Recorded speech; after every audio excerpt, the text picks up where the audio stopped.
Hi, welcome to my channel. I'm Dr. Rehanni, the Natural Vet. On this channel, we'll be discussing natural health options for you and your furry loved ones so that you can heal the way nature intended. I've been a veterinarian for the last 22 years, graduated in 1994 from the University of Saskatchewan, Western College of Veterinary Medicine. I wanted to be a vet ever since I was a little girl, much to the chagrin of my parents, who weren't animal lovers the way I was, and my dad thought it would be much more practical for me to be an accountant.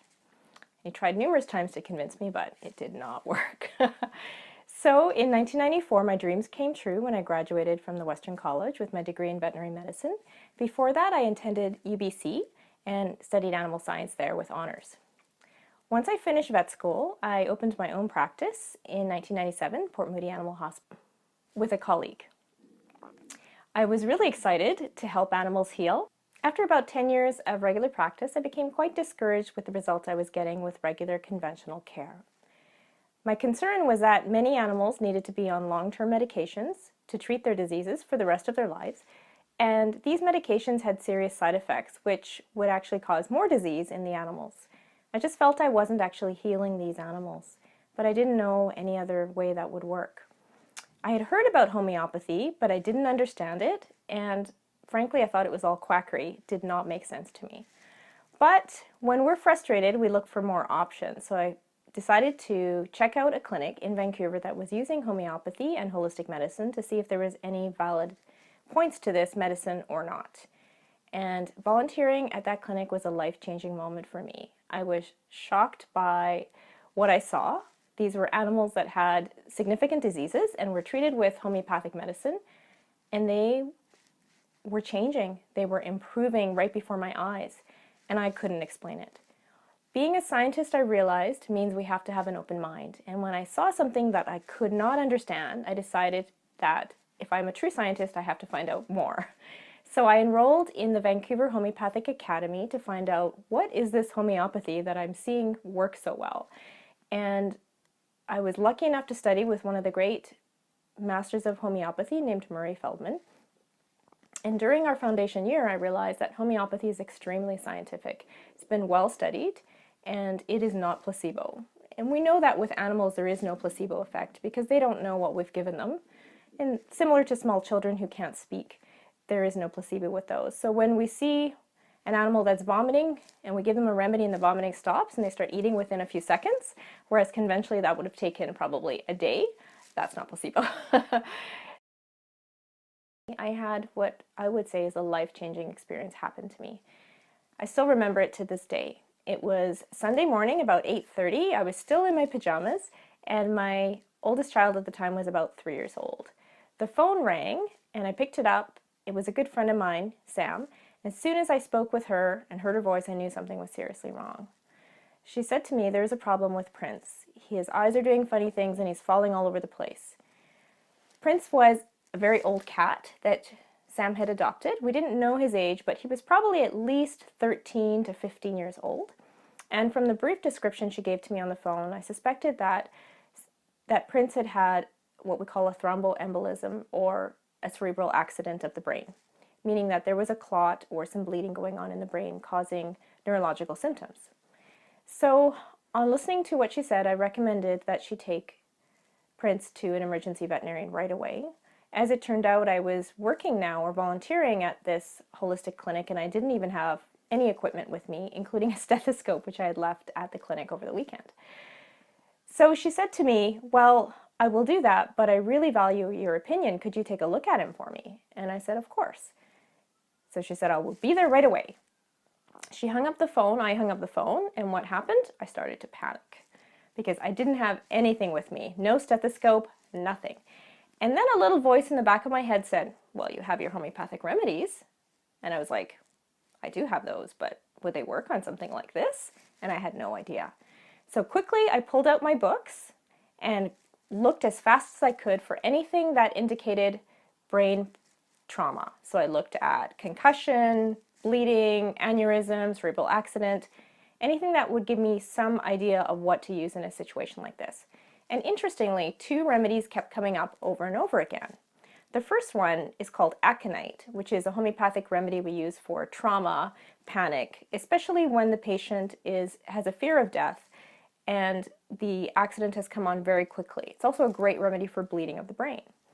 The second remedy which came up is a very well-known remedy called Arnica montana, which is used for bleeding. It's fantastic for bruising, heart attacks, any kind of brain issue. So I happened to have these two remedies because as we were learning them in school and our professor, Murray Feldman, was teaching us the first aid remedies first, I happened to buy them so I would have them. I had my books ready when Sam showed up with Prince, her kitty cat. Prince was showing all the symptoms I was worried about. He had what we call nystagmus, or horizontal nystagmus, which is rapid eye movement.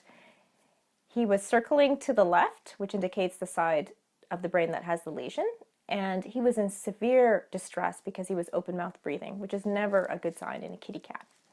So after I had a look at him, I recommended again that she take him to Emerge, and I volunteered to come along with her just for moral support. And then I said to her, would you mind if I gave him a homeopathic remedy? And she said, sure. So the first remedy I gave him was the aconite, which is for stress because he was open-mouth breathing. He was also vocalizing. He kept crying over and over again because he couldn't quite figure out where Sam was because his vision was so off from the nystagmus and also the circling behavior. I gave him a dose of aconite, and within a minute, this cat sat down and laid down. He stopped vocalizing and he stopped circling.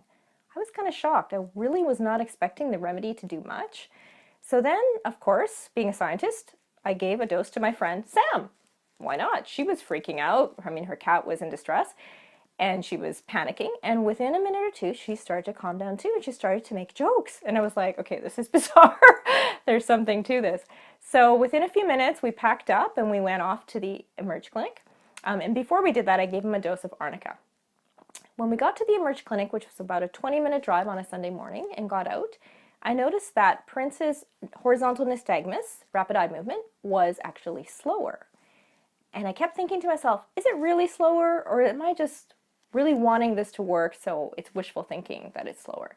But I kept thinking, no, it is slower. So I said to my friend Sam, I think his nystagmus is actually slower. And she said, really? And I said, I think so. And she said, can we give him another dose of that homeopathic remedy? And I said, I don't know. I think so. Let's try. So we went into the emergency clinic, and I'm sure the receptionist there must have thought I was crazy because some of the rules of homeopathy are not to touch the pellets with your fingers. In case you have any kind of cream or ointment, it'll damage the effect of the remedy. So I asked the receptionist for a pair of scissors, and on her counter, I was crushing up the remedy and then carefully using the edge of the dull scissor to put it into his gum. And so I gave him another dose of arnica while we waited for the other veterinarian. We went in to see her, and she agreed with my diagnosis that yes, he had a stroke or some type of embolism. And we did blood work and x-rays, and it turned out that he was hyperthyroid and he had an enlarged heart. So in the meantime, while all this was happening, there was a dog that had been hit by a car, and the other veterinarian was called away for that.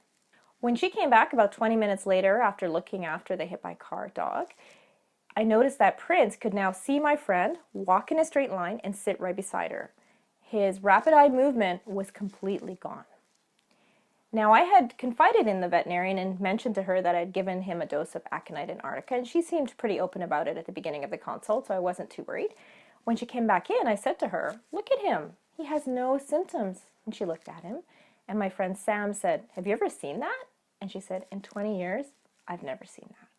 And that was really my light bulb moment. I realized how powerful homeopathic medicine is. I really could not go back to conventional medicine. I was so in awe of the power and the gentleness of homeopathy that I've devoted my whole life to studying this beautiful form of medicine and healing. And it is that I would like to share with you through these YouTube videos and my courses as well on how you can actually heal yourself and your animals using homeopathic remedies.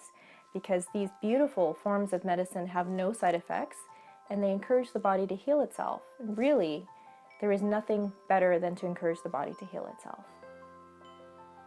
So if you'd like to learn more about holistic medicine and how to use this for you and your family, please continue to watch my YouTube videos. You can subscribe to my courses.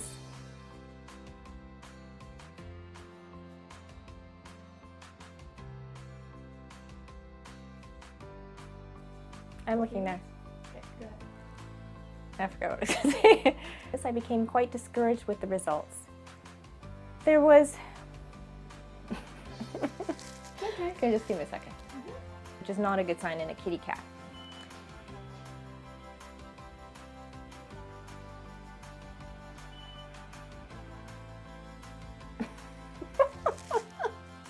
Thanks a lot! I don't know what I'm saying next, and you have to down because now it's playing.